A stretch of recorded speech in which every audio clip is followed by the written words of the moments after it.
নমস্কাৰ সকলোকে মোৰ চেনেললৈ স্বাগতম জনাইছো। আজি আমি বিশেষকৈ আত্মসহায়ক গোটৰ লগত জড়িত যিসকল মহিলা আছে তেওঁলোকৰ বাবে এটা ভাল খবৰ দিবলৈ লৈছো। যেহেতু মহিলা উদ্যমিতা অভিযানৰ চূড়ান্ত ঘোষণা কৰিছে মুখ্যমন্ত্ৰী মহোদয়ে। বহাগ বিহুত মহিলাসকলৰ বাবে আহিব ভাল খবৰ আৰু প্ৰতিগৰাকী মহিলাই 10,000 কৈ ধন লাভ কৰিব।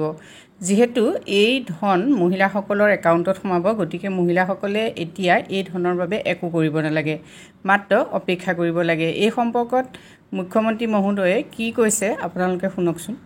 মহিলা উদ্যমিতা আঁচনিখনৰ বিষয়ে কেইটামান কথা ক'ব খুজিছোঁ।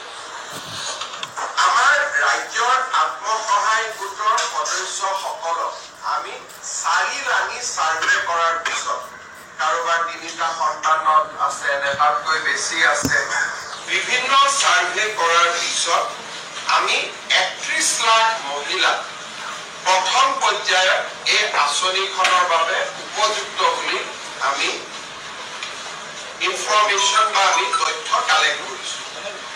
কিন্তু অসম চৰকাৰে 27 লাখ মহিলাক এই আঁচনিখনৰ সুবিধা দিব আমাৰ বাজেট অনুসৰি।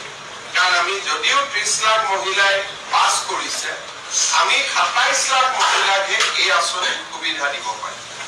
সেইবাবে অহা কেইটামান দিনত ব্লক পৰ্যায়ত এই আঁচনিৰ চূড়ান্ত হিতাধিকাৰী নিৰ্বাচনৰ কাম আৰম্ভ হ'ব।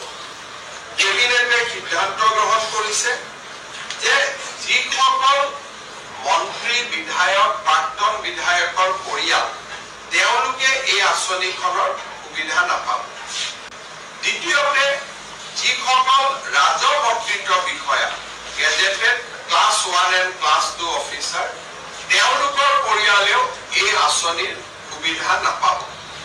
যিসকলৰ আমাৰ মদৰ দোকানৰ লাইচেন্স আছে, যিসকলৰ ঘৰত ব্যৱসায়িক ভিত্তিত ট্ৰাক্স আছে, জেচিবি আছে, বা যিসকলে আয়কৰ পৰিশোধ কৰে, তেনেকুৱা লোকেও বা তেনেকুৱা আই মাতৃয়েও এই আঁচনিখনৰ সুবিধা নাপাব।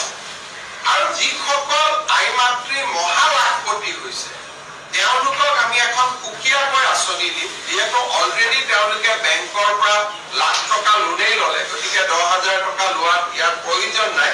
কিন্তু তেওঁলোকক আমি সুকীয়াকৈ আৰু ভাল আঁচনি এখন দিয়াৰ বাবে আমি চিন্তা কৰিম।